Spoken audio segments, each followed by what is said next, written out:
Kabinet semakin solid dan bisa terus bekerja secara efektif sebagai satu tim yang juga bisa mencapai target-targetnya. Tadi kami semua mendengar sejumlah arahan penting dari Pak Presiden Prabowo Subianto dalam sidang Kabinet Paripurna.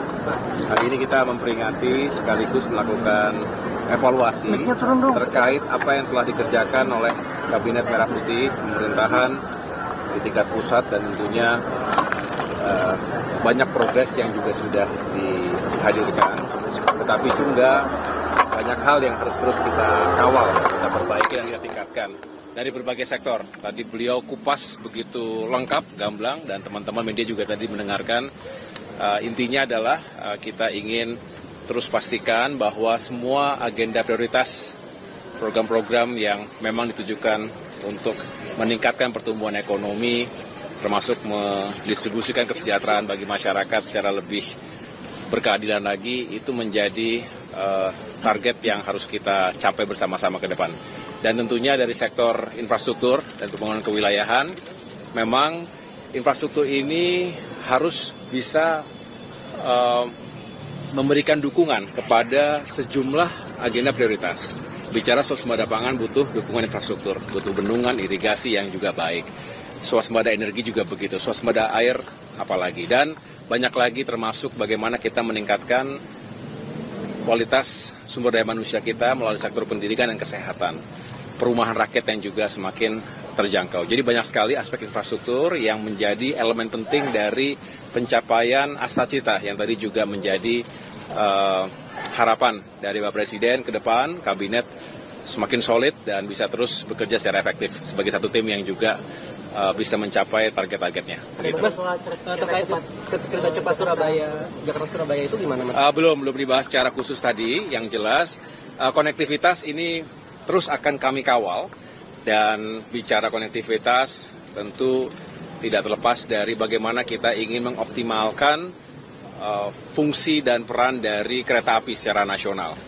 Kita tidak hanya bicara kereta cepat, termasuk tentunya penting ketika kita menghadirkan konsep perluasan kereta cepat hingga Surabaya untuk mengurangi waktu mobilitas atau transportasi manusia, barang, dan jasa, tapi juga banyak fungsi kereta lainnya, termasuk untuk logistik, untuk barang-barang. Ini yang terus kami kembangkan juga, tidak spesifik harus bicara kereta cepat saja, tapi juga reaktivasi kereta-kereta yang sudah cukup lama perlu kita optimalkan fungsinya. Kamu secara spesifik kan juga masalah anggaran kereta cepat Jakarta-Bandung ini juga jadi sorotan. Iya, benar sekali. Kami terus berkoordinasi beberapa hari yang lalu digelar rapat bersama dengan Danantara misalnya. Kami sendiri Kemenko Infrastruktur juga intensif mengundang Kementerian Perhubungan, termasuk juga KAI dan tentunya Danantara, karena kita berbicara bagaimana melakukan restrukturisasi KCIC Jakarta-Bandung, WUSH, yang tentunya harus mendapatkan perhatian. Mengapa? Karena memang utang yang harus segera diselesaikan ini juga tidak boleh kemudian menghambat rencana besar kita untuk mengembangkan konektivitas berikutnya, tadi Jakarta sampai dengan Surabaya. Nah, di sini masih terus dikembangkan sejumlah opsi. Saya tidak atau belum bisa menyampaikan secara final karena memang masih dikembangkan opsi-opsinya dan masih dihitung semuanya, segala sesuatunya. Apakah kemudian antara bisa menghandle, dan juga bagaimana nanti Kementerian Keuangan bisa berkontribusi dan lain sebagainya. Jadi artinya kami masih terus menunggu arahan Pak Presiden juga, sambil terus mengembangkan berbagai opsi yang paling baik dan berkelanjutan. Artinya bisa kemudian kita move on untuk membicarakan pengembangan kereta cepat berikutnya untuk Jakarta ke Surabaya. Ya. Saya merasa ya kita semua semakin saling mengenal. 1 tahun pertama memang sangat dinamis.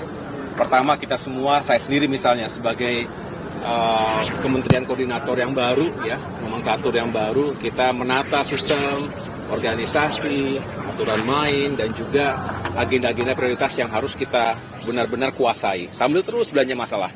1 tahun pertama tentu dengan segala dinamikanya, tapi kami melihat justru dengan sering berkoordinasi, termasuk juga turun ke lapangan, hubungan antara pemerintah pusat dan daerah juga penting sekali, antar kementerian lembaga juga semakin erat, karena sudah saling mengenal. Rasanya kami lebih optimis untuk tahun kedua dan tahun-tahun berikutnya, segala bentuk koordinasi dan kolaborasi di lapangan bisa semakin baik ke depan.